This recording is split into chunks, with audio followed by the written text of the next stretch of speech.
رب العالمین الرحمن الرحیم مالکی یوم الدین.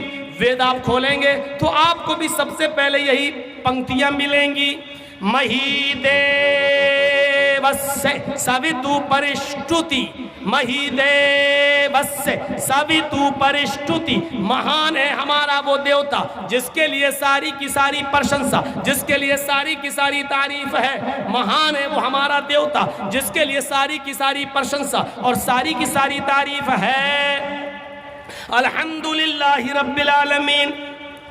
ساری تعریف اس اللہ کے لیے جو دونوں جہان کا پالنے والا ہے. اس کے بعد دوسرا منتر وید میں بسر دیامانا، وہ بڑا دیالو اور کرپالو ہے. بسر دیامانا، اس سے زیادہ دیالو اور کرپا کرنے والا کوئی ہے ہی نہیں. الرحمن الرحیم، وہ بڑا رحم کرنے والا انتہائی مہربان ہے، اس سے زیادہ رحم کرنے والا کوئی ہے ہی نہیں. وید کے اندر پڑھیے آپ نئی سوپا تھارائے آسمان، نئی سوپا تھارائے آسمان، سندر پتھ راستہ رائے چلانا آسمان. ہم کو ہمارے فائدے اور لابھ کے لیے سندر راستے پر چلا، ہم کو ہمارے فائدے کے لیے لابھ کے لیے سندر راستے پہ چلا. اہدینا الصراط المستقیم، ہم کو سیدھے راستے پہ چلا. سندر پتھ راستہ، سوپا تھا رائے آسمان، ہم کو سندر راستے پہ چلا. اہدینا الصراط المستقیم، ہم کو صراط مستقیم پر، ہم کو سیدھے راستے پر چلا. میرے بھائیوں آپ دیکھ سکتے ہیں ویدوں میں یہ سپشٹ ہے، ویدوں میں صاف اللہ بھی آیا ہے. قرآن کی جو شروع کی آیتیں وہ ویدوں کے شروع میں اس طریقے سے آئی ہوئی ہیں. ویدوں میں توحید بھری پڑی ہے. یچتیو یو پممہ نستسما دیوی شوری رشا، جو بھی مانگو اس سے مانگو. یچتیو یو پممہ، جو بھی مانگو اس سے مانگو، وہی سب کچھ دینے والا ہے. نستسما، نہیں دے سکتا ہے کوئی دوسرا. دیوی شو، دیوی دیوتا. ری رشا، تمہیں کچھ بھی اس کے علاوہ کوئی دوسرا دیوی دیوتا تمہیں کچھ بھی نہیں دے سکتا ہے. دیکھیے کتنا اسپشٹ کہہ دیا. یچتیو یو پممہ نستسما دیوی شوری رشا، جو کچھ بھی مانگو اس سے مانگو، اس کے اترک اس کے علاوہ کوئی بھی دیوی دیوتا تمہیں کچھ بھی نہیں دے سکتا ہے. اسی کو قرآن کہتا ہے وَلَا تَدْعُ مِن دُونِ اللَّهِ مَا لَا يَنْفَعُكَ وَلَا يَضُرُّكَ فَإِنْ فَعَلْتَ فَإِنَّكَ إِذًا مِنَ الظَّالِمِينَ. فَإِنْ فَعَلْتَ فَإِنَّكَ إِذًا مِنَ.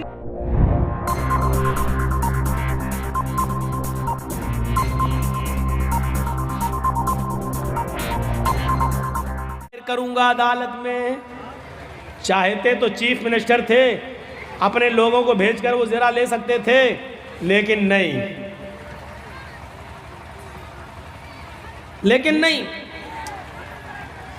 یو پی کے بابا کی طرح تھوڑی تھے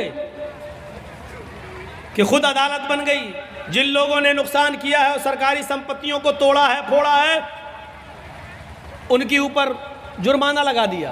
ارے جرمانہ عدالتیں لگاتی ہیں، مکھ منتری تھوڑی لگاتا ہے.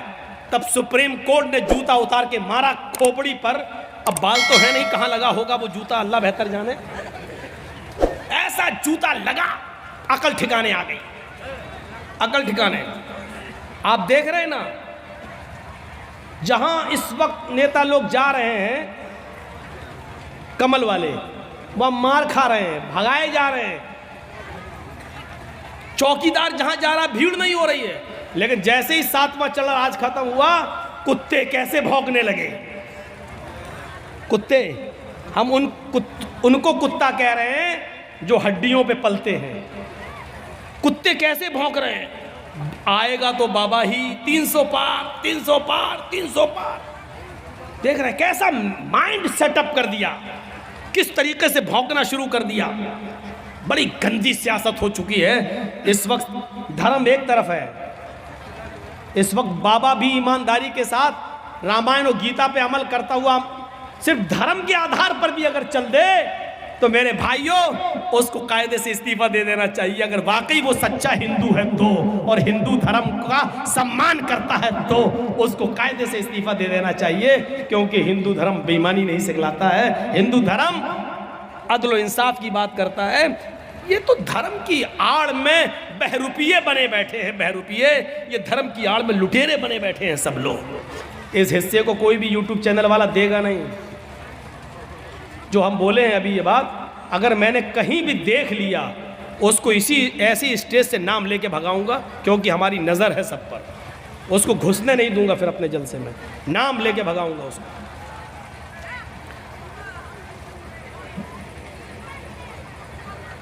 تو میں عرض یہ کر رہا تھا کہ حضرت علی نے کہا میں مقدمہ دائر کروں گا، اس یہودی نے کہا کر دو مقدمہ، دیکھتے ہیں عدالت کیا فیصلہ کرتی ہے۔ حضرت علی نے مقدمہ دائر کر دیا، کہاں؟ کورٹ میں، عدالت میں، اور جج کون ہے؟ قاضی شریح۔ اور یہ جج کس نے بنایا؟ حضرت علی نے۔ جج کس کا؟ علی نے بنایا، لیکن جج بنا ضرور رہے حضرت علی، لیکن جج نے یہ نہیں دیکھا کہ مجھے جج بنایا کس نے۔ جج کا مطلب یہ ہوتا ہے کہ مجھے عدل اور انصاف کو قائم رکھنا ہے۔ قرآن کی اس آیت کے پیش نظر کہ وَلَا يَجْرِمَنَّكُمْ شَنَآنُ قَوْمٍ عَلَىٰ أَن لَا تَعْدِلُوا اعْدِلُوا هُوَ أَقْرَبُ لِلتَّقْوَىٰ، کبھی کسی قوم کی دشمنی تمہیں غلط فیصلہ کرنے پر مجبور نہ کر دے، صحیح فیصلہ کرنا، چاہے وہ کسی کے خلاف۔ اس یہودی کے پاس نوٹس پہنچا کہ تمہیں بھی آنا ہے۔ حضرت علی اور یہودی دونوں ایک ہی دن پہنچتے ہیں قاضی شریح کی عدالت میں۔ قاضی شریح کی عدالت میں یہ ایسا جج نہیں تھا جو ہمارا چوکیدار بنا دیتا ہے، اس لیے بابری مسجد کا فیصلہ ان کے پکش میں چلا جاتا ہے، کیونکہ ہم نے آپ کا نمک کھایا ہے تو نمک حلالی تو کرنا ہی ہے۔ یہ سسٹم نہیں تھا وہاں۔ حضرت علی رضی اللہ تعالیٰ عنہ بھی کورٹ میں موجود ہے، ایک کٹ گھرے میں کھڑے ہیں، یہودی بھی دوسرے کٹ گھرے میں کھڑا ہے۔ پوچھا ہے علی مقدمہ آپ نے دائر کیا ہے، بتاؤ کیا پرابلم ہے؟ کہا اس یہودی کے پاس ایک زرہ ہے، وہ زرہ میری ہے، اور یہودی کہتا ہے کہ وہ زرہ میری ہے، لہٰذا اس یہودی سے وہ زرہ مجھے دلوائی جائے۔ قاضی صاحب نے کہا ہے یہودی حضرت علی کہہ رہے ہیں کہ وہ زرہ میری ہے، تم اس کے بارے میں کیا کہنا چاہتے ہو؟ اس یہودی نے کہا حضرت علی جھوٹ بول رہے ہیں، زرہ میری ہے، اس وقت میرے پاس ہے، میں عدالت کے باہر رکھ کر آیا ہوں۔ قاضی نے حضرت علی سے کہا ہے علی یہ شخص کہہ رہا وہ زرہ میری ہے، تم کہہ رہے ہو میری ہے، ابھی زرہ تو اس یہودی کے پاس ہی رہے گی، کیونکہ اس کا مالک وہ ہے، ابھی اس کے پاس ہے، لیکن مجھے یہ بتاؤ کہ اگر وہ زرہ تمہاری ہے تو تمہارے پاس کوئی گواہ ہے یا نہیں؟ اس گواہ کو بلاؤ، میں اس سے پوچھوں اس زرہ میں کیا کیا تم نے دیکھا ہے اور کس بنیاد پر کہتے ہو کہ وہ علی کی زرہ ہے؟ حضرت علی نے کہا ہاں گواہ ہے۔ کہا کون؟ کہا ہے، کہا اس گواہ کو بلاؤ۔ جب گواہ کو بلایا گیا تو وہ گواہ حضرت علی کے بیٹے حضرت حسن تھے، وہ کٹ گھرے میں کھڑے ہوئے اور گواہی دینے لگے، اے قاضی صاحب یہ میرے ابو کی زرہ ہے اور میں زرہ کو اچھی طرح پہچانتا ہوں، میرے باپ کبھی جھوٹ نہیں بولے، لہٰذا یہ زرہ میرے ابو کی ہے، میں گواہی دیتا ہوں اس زرہ کو یہودی سے لے کر میرے باپ کو دلوایا جائے۔ قاضی صاحب کا فیصلہ سنیے، قاضی صاحب کا فیصلہ سنیے۔ قاضی صاحب کہتے ہیں امیر المومنین سے اے علی جی آپ کی گواہی آپ کے بیٹے نے دی، اور شریعت باپ کے حق میں بیٹے کی گواہی معتبر نہیں مانتی ہے۔ شریعت کہتی ہے، قرآن و حدیث کہتی ہے باپ کی گواہی اگر بیٹا دے تو اس گواہی کو نہیں مانا جائے گا، کیونکہ بیٹا اپنے باپ کے خلاف بولتا ہی نہیں ہے، وہ اپنے باپ کی حمایتی میں بولتا ہے، لہٰذا کوئی دوسرا گواہ لاؤ، آپ کے بیٹے کی گواہی شریعت کے مطابق قبول نہیں۔ حضرت علی نے کہا ایک دوسرا گواہ بھی ہے میرے پاس، اپنے غلام کو بلایا، جب غلام کٹ گھرے میں آتا ہے حضرت علی نے کہا یہ میرا گواہ ہے۔ غلام نے گواہی دی کہ یہ زرہ علی کی ہے، ہمارے آقا کی ہے۔ حضرت جج صاحب نے پوچھا قاضی صاحب نے کہ تم کون ہو؟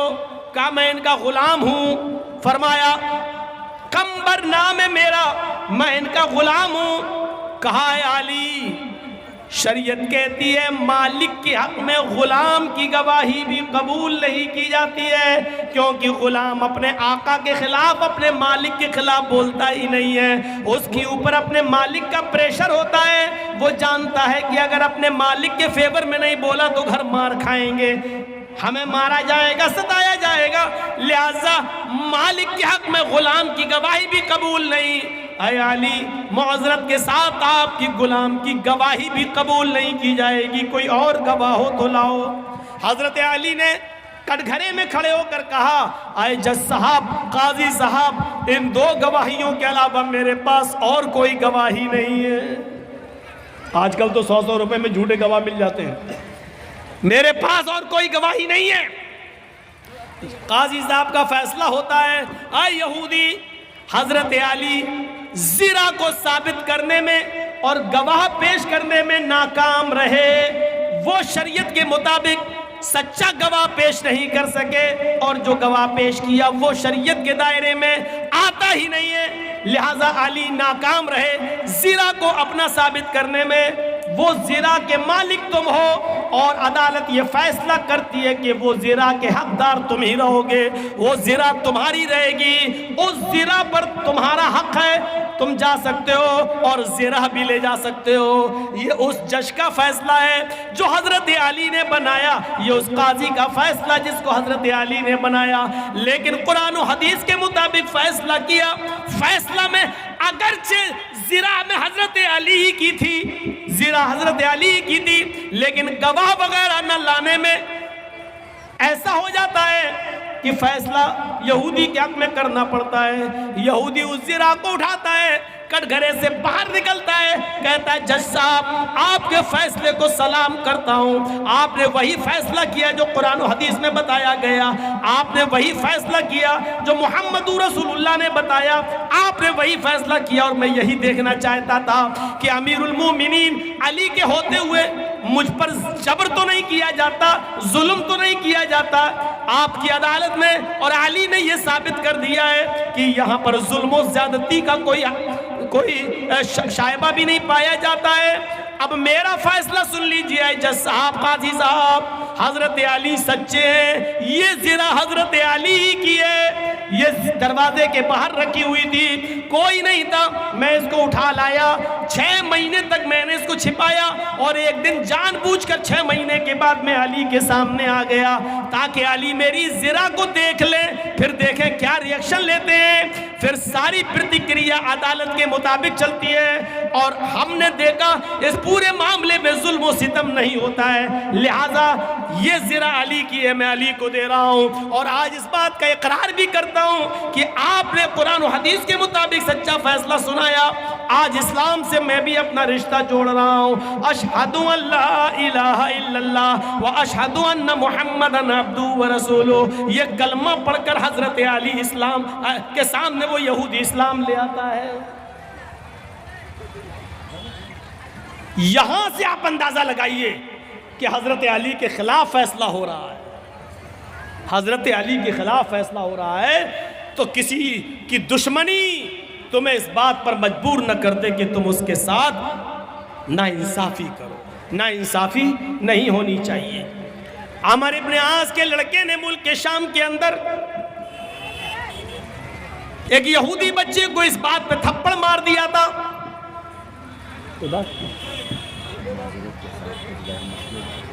3 بجے رات میں نہیں ہوتا، نہیں ہوتا ہے 3 بجے رات میں کوئی غیر مسلم نہیں ہوتا، یہ سب بکواس ہے، جو بھی ہو، لیکن یہ چیز صحیح نہیں ہے۔ 20 تقریر میں آپ کسی کا ٹاپک بدلوائیں، یہ اچھی عادت نہیں ہے، اسی لیے آپ خود سوچو کہ بہار بنگال تنگ آ گئے ہیں، جو چیز نہیں وہ سب نہیں ہوتا ہے، غیر مسلم ہے تو آگے بٹھا لو، لائیے، ہم ان سے پوچھیں کہ ان کے سمجھ میں آ رہا کہ نہیں آ رہا، آپ لائیے ان کو آگے بٹھا لیے، جو بھی ہوں، کوئی بھی مکھیا ہوں، لیکن یہ چیز صحیح نہیں ہے۔ بیچ میں تقریر چل رہی، اسلامی تقریر چل رہی، قرآن حدیث کی تقریر سن رہی، اب آپ وید سننا چاہتے ہیں، یعنی قرآن حدیث چھوڑ کے وید سننا چاہتے ہیں آپ، لوگوں سے چندہ کر رہے ہیں آپ قرآن حدیث کے نام پہ وید سننا چاہ رہے ہیں، یعنی قرآن حدیث کی کوئی ویلیو نہیں رہی، سارا وید کی اتنی ویلیو بڑھ گئی ہے۔ خود فیصلہ کرو کہ ہم کہاں جا رہے ہیں، کہاں جا رہا معاملہ ہے؟ نوٹنکی بن کے رہ گئی ہے جلسوں کی۔ رات کے 2:35 ہو رہے ہیں اور اب ہندو بھائی جاگ رہے ہوں گے، شیو راتری پہ تو جاگتے نہیں ہیں، نوراتری پہ تو جاگتے نہیں ہیں اپنے، وہ رات میں 2:35 پہ جاگیں گے۔ اور آپ لوگوں کا حساب ہی غلط ہے، جلسہ ہو غیر مسلموں کو کرسیاں لگا کے آگے بٹھائیے اور ان کو سنوائیے، تب ہم کو بلائیے، ہم وید پڑھیں گے، آپ بھینس کے آگے بین بجاؤ، بھینس کیا سمجھے گی بیچاری؟ ہم وید پڑھ دیں گے، ابھی اتنا وید پڑھ دیں گے، اتنا وید پڑھ دیں گے کہ آپ تنگ آ جائیں گے۔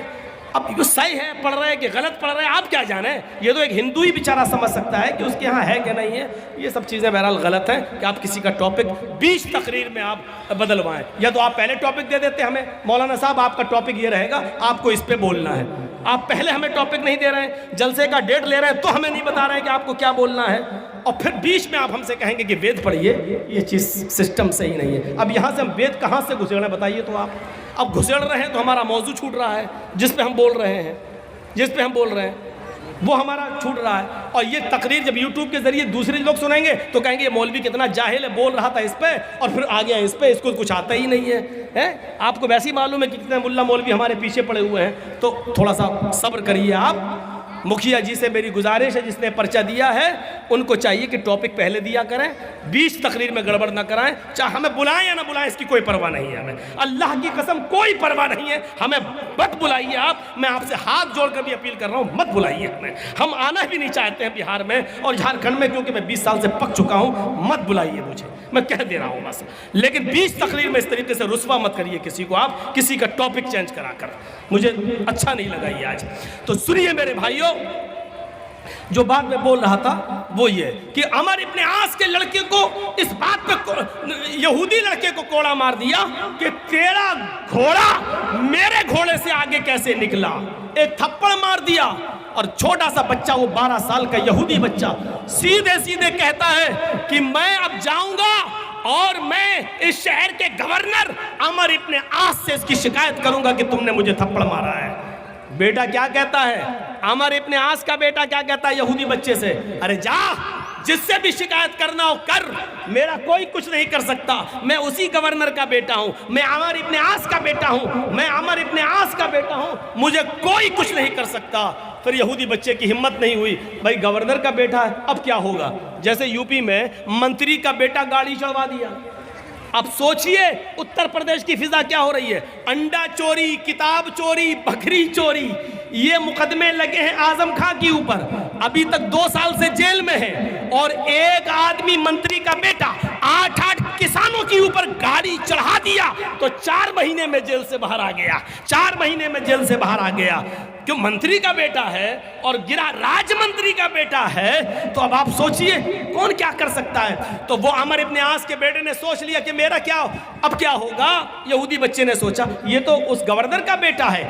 1 مہینے کے بعد جب حضرت عمر آتے ہیں اور انہوں نے تمام لوگوں کو اکٹھا کیا، پوچھا تم عمر ابن عاص سے خوش ہو یا نہیں؟ میں نے جس کو گورنر بنایا تھا تم اس سے خوش ہو یا نہیں؟ تمام لوگ کہتے ہیں خوش ہیں، عمر ابن عاص کی حکومت بہت اچھی چل رہی ہے، اچھا کام کر رہے ہیں، ہمیں کوئی پریشانی نہیں ہے۔ ایک چھوٹا سا بچہ وہی 12 سال کا یہودی کا کھڑا ہو کر کہتا ہے کہ میں عمر ابن عاص سے خوش ہوں، سب کچھ ٹھیک ہے، لیکن امیر المومنین ایک چیز کا انصاف مجھے چاہیے۔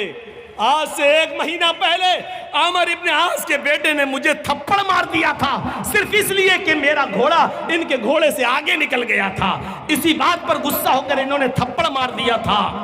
اچھا ادھر آؤ، اس 12 سال کے بچے کو بلایا اور یہودی بچے کو بلایا، ادھر آؤ، اپنی گود میں بٹھایا، پوری بات بتاؤ، پوری بات بتائی، کہا کہ عمر ابن عاص کے بیٹے نے مارا۔